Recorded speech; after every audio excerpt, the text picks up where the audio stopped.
To the Gambia now, where President Yahya Jammeh has recalled his ambassador to neighboring Senegal. Mamadou Pandier has become the second Gambian ambassador to be recalled from service. Pandier was among 11 ambassadors who issued a joint statement calling for President Jammeh to respect the will of the people and hand over power peacefully to Adama Barrow.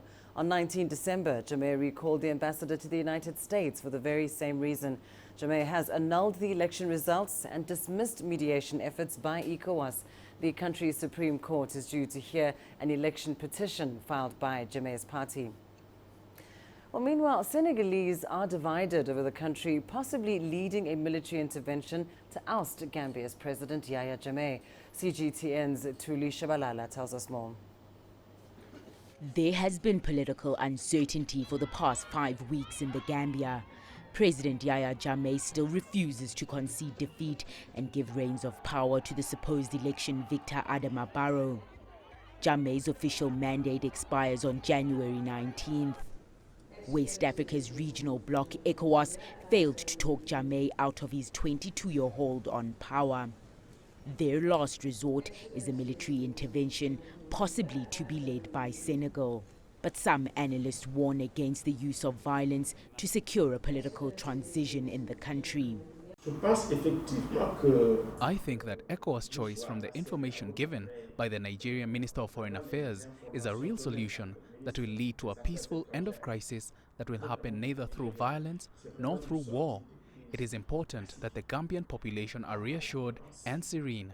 Except ECOWAS, there are other neighboring countries that are working at the diplomatic level for a peaceful end of crisis. We must be patient and confident. President Jammeh will obviously come back to his senses.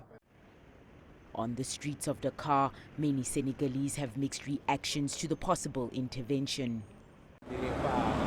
I am against a military intervention in Gambia because Gambia is a neighboring country of Senegal. Most Gambians have parents in Senegal and we also have parents in Gambia.